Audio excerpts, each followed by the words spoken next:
You hit it on the nail, brother. Now watch, more passages. 639. Those who say our signs are lies, deafness, dumbness, and are, whom he pleases, does God lead astray. And anyone that Allah is pleased to lead astray, he leads astray. And whom he is pleased to guide aright, he'll guide aright. 6:125.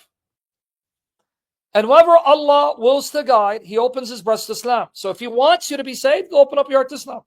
Whomever he wills to send astray, he makes his breast closed and constricted. If he doesn't want you to be saved, he'll never allow you to accept Islam. Why? Because the Quran says Allah has already determined, decreed, that there will be many genies and humans that he creates to burn in hell, because he's decreed he's got to fill hell with genies and men. Here it is. Chapter 7, 178 to 179.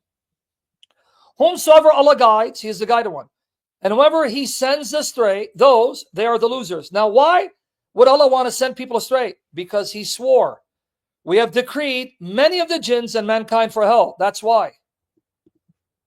I have sworn, I have decreed that I will fill hell with genies and humans, and therefore I deliberately create many genies and humans for hell. So I'm going to mislead them to do evil deeds, so then I punish them for evil deeds because they exist for hell. Here, chapter 11, 118, 119. And if your Lord had so willed, if he wanted to, he could surely have made mankind one ummah. He could have made us one on the right religion, following the right path. That's why I say this is Islamic Calvinism. But they will not cease to disagree, except him on whom your Lord has bestowed his mercy. If Allah has chosen you for mercy, then you're going to accept Muhammad. And for that did he create them, you see? He created some to show them mercy by making them Muslims so he can save them. What about the others? And the word of your Lord has been fulfilled, saying, surely I shall fill hell with jinns and men all together.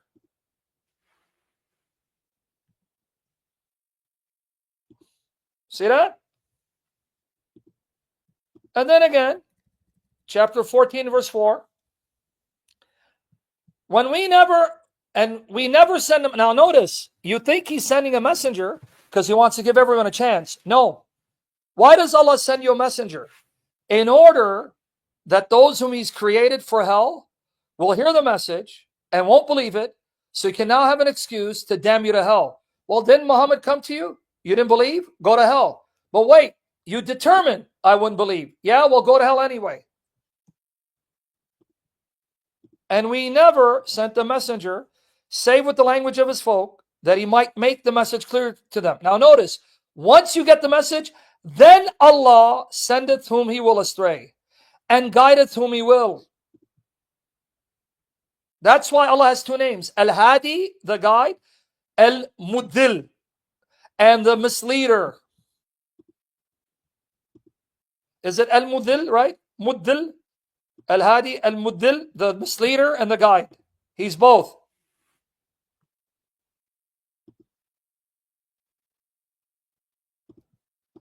And then again, here you go. It's all here.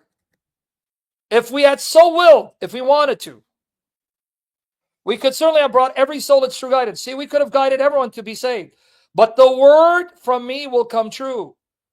No, I promised myself, I got to fill hell with humans and genies. I will fill hell with jinns and men altogether. Whom Allah sends astray, for him there will be no guide. Black and white, dude. Oh, but hold on, let me show you this one. We're almost done. We got a lot more, but I hope you don't. Al-Makir, yeah, but there's also Al-Muddil, the one who misleads. Khairul Makirin, Al-Muttakabbir, the arrogant, proud one. Al-Muddil, the one who misguides, misleads. And Al-Hadi, the one who guides. Now watch how stupid this religion gets. You guys enjoying this? Invite more folks to learn how evil this religion is. Watch here. This very weird, stupid narration. Watch here.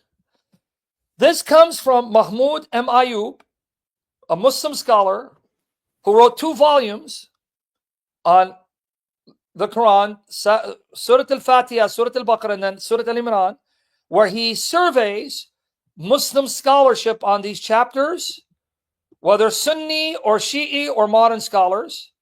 And look what he says. This is Mahmoud M. Ayub, the Quran and its Interpreters, Volume 1, pages 84, 85. He's explaining how Tabari, considered one of the greatest Muslim commentators, historians, exegeted chapter 2, verse 37 of the Quran. Okay? Look. Watch here. Tell me this religion ain't stupid. Yes, exactly, the divine mercy. 100%. Watch here. Look at this. Tell me this is not, I mean, dude, you got to be demonized not to see how stupid or rational this is. The following dialogue between God and Adam typifies well the theological debate concerning predestination in the early Islamic community. Oh Lord, look, Adam is talking to Allah. Look at this, guys. He asks Allah, oh Lord, this sin which I've committed, is it something which you decreed for me before you created me? Is it something predestined? I had no choice.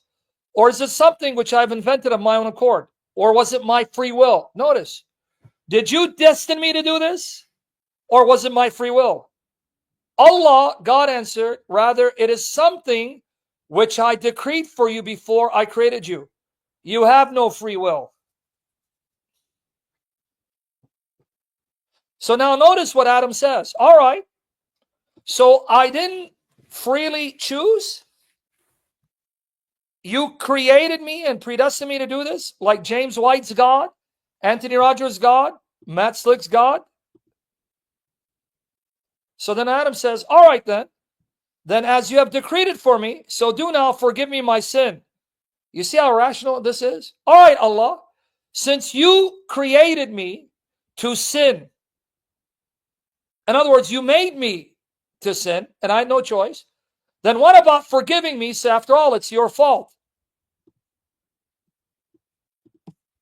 Now, you see how irrational this is?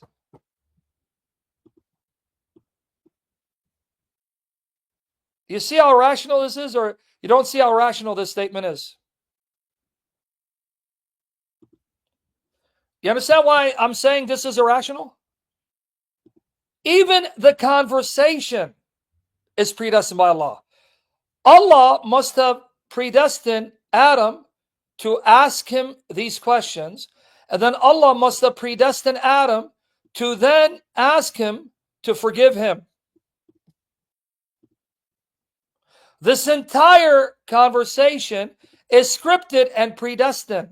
In other words, if Allah didn't predestine Adam to ask, did you create me to sin, or did I do it of my own choice? He would have